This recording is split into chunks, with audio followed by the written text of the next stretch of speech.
Welcome to A Screenwriter's Journey, Day 30. Something is weird here because I'm way back at page 81 and I've got a new airport that they're going to, which I know I happened, but I feel like I missed a day of writing or recording or something because now they're going to a completely different airport instead of the one in somewhere Arkansas. They're going to this Broken Bow in Oklahoma.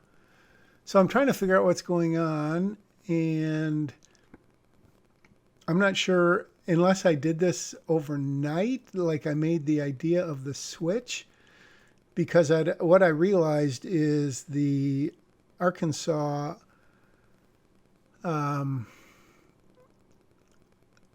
this is bizarre. The Arkansas airport was too big and too populated of an area, and I needed a much smaller place.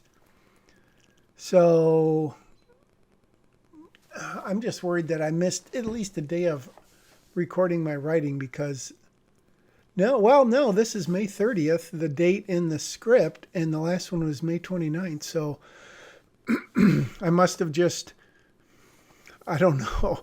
I've gone back and I've switched to where they're going, and I don't know. This is very weird. But I'm changing some dialogue. I think I got to the end and I was having some major problems with it was either the airport and the amount of people and buildings around it or something. And so I thought, well, I need to have it in a much smaller place so they're not going to attract a bunch of attention. And then I think I was also wondering about having a bunch of FBI or U.S. Marshals or whatever show up at the end, and then everything that would lead to, all the dialogue. If, like, the boss guy, Noble, shows up, he's going to talk and talk and talk. And so I think I'm trying to get away from that. And so now I believe I'm going through, now that I've made that change in the airport, and I am making sort of the dialogue and the logic and the story fit a little better.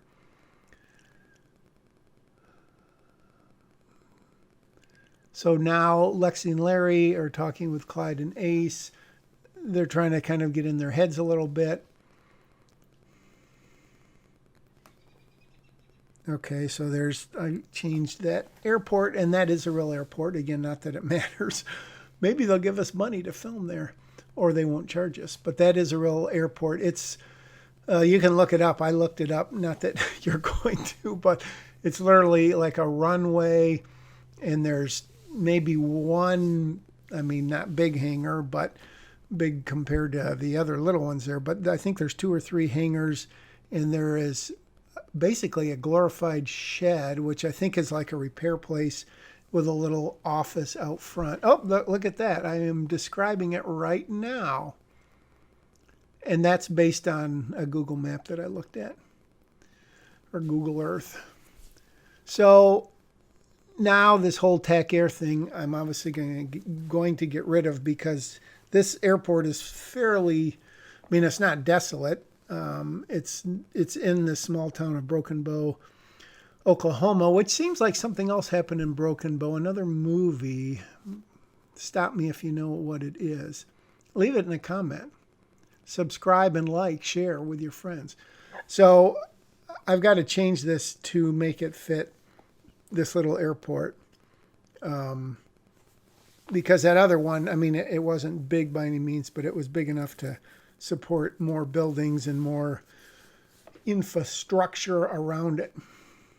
So I think the reason I did this, as I said, I didn't want this to be swarmed with FBI and U.S. Marshals and whatever at the end, because that's not what the story's about. Obviously, it is about, it's a really a much smaller scale. So I'm going back here, and I just made a bunch of changes in something. So Hogan is delivering this line, which is basically a placeholder because it's thinking from your heart and not your head, which is kind of the theme here of why Holly came back. And that, I know when I wrote the outline and was talking through the story, I really wanted to get that idea across. And I guess it sort of remains to be seen whether that does come across, because that was a pretty big, major thing, thinking with your heart and not your head. But I don't know for sure that I've really laid out that she's that kind of a person. It's more ambitious. So I don't know. I need to think that through a little bit. But in the meantime, Hogan and Holly are talking, and obviously having a little difference of opinion, guilty conscience versus finish what you started, which is what Holly considers herself doing. Finished what you started, even if what you finish is your career. That's pretty clever, isn't it?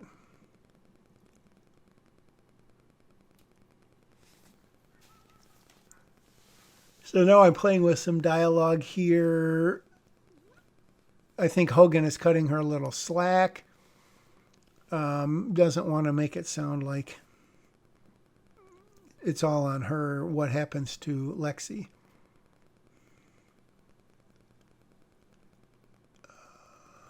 Just reading along here. It's amazing how two lines of dialogue you can reword the very first time through, let alone the second and third. And again, my goal is pretty much always to make it as short and as meaningful as possible.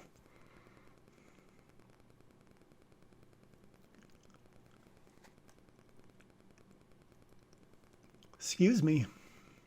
Yeah, you can just see the dialogue. Finish. So Hogan's character is still evolving here. This is the point where, as I mentioned, he just seemed to turn into a little bit more than just like a stooge person that Holly, not bullies, but makes fun of and sort of runs roughshod over. So I thought it would be more interesting to make him a little bit more of an interesting person.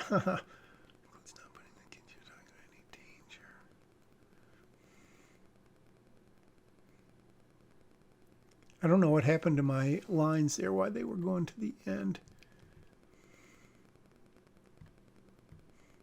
So this is, this is really, you can just watch me change. Not a question. I'm all in, not even if they volunteer. Okay, now I'm trying to figure out the whole thing, obviously, in the context of the story with Paul. How much he knows, how much he's going to tell Holly, what part really he's playing in this. As I mentioned before, early on he was much more of a mentor, and I pictured him sort of being a more active person. But, I mean, he still is. He shows up at the resort and obviously kind of runs the U.S. Marshals ops from there, but he's pretty much out of the story at that point. And it's not that Hogan takes his place by any means, because he's not anywhere near the same kind of character. But I guess that's another thing I need to work on or think about. Okay, so this is undergoing a little bit of changes here. And again, it has to always, it's you change one thing and then that leads to another and another and another and another. It's very rare that you can go back and make one change unless it's to the way someone delivers a line of dialogue. But if it has anything to do with the story and spins it in a different direction just slightly, it's inevitable that you literally need to go through and make sure that everything still logically works. Okay. So again, now we're back to the scene with Larry, Lexi, Rachel, Clyde, and Ace. And Larry's playing some mind games with them.